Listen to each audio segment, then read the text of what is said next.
Hey guys, earlier today I made a video where I essentially said I'm not going to be making as many post spine surgery updates. And the reason being for that, daily, multiple times a day, there's just not as much to share anymore as I've recovered and I'm getting better. Now I know there are going to be some pivotal moments whenever, restrictions are lifted, whenever I feel aches and pains that I didn't feel before.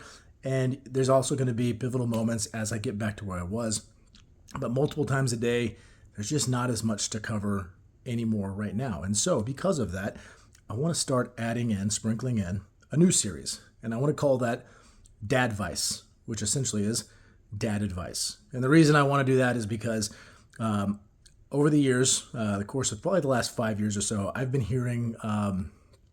getting a lot of people telling me, hey, you're a really good dad. You're a really good husband.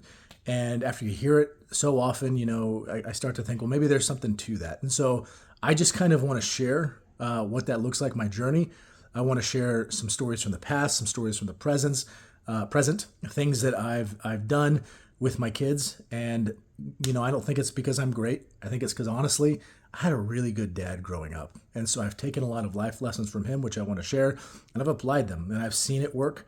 And I've taken a lot of lessons from my own brain and I've applied those, and some of those haven't worked. And I want to share all that stuff. So I'm going to start a new series called Dad Advice, coming from a guy who has 5 kids from the ages of 8 to 18. There's a lot of stories there. There's a lot of things I've done wrong, and there's a lot of things that I think I've done right.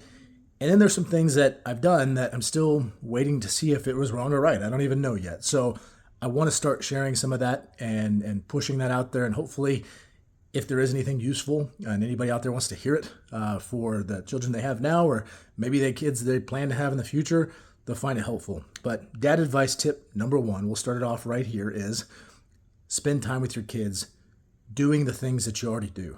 Okay, and here's the problem with that. It's going to take time. It's going to slow you down. For instance, I love working out alone. I don't like having a workout partner, especially a workout partner that doesn't really know what they're doing. Well, that is my children, right? But today, I spent some time with my son, my 12-year-old, in the gym, and it slowed me down, but it was worth it. And it meant something to him. And because it meant something to him, it meant something to me. And knowing that I've got an older one out there who's 18, who I didn't slow down for, who I didn't want to, mess up my routine for, the connection's not there as much as I wish it would be. And so do things with your kids, even if it slows you down. You'll look back one day and be glad you did.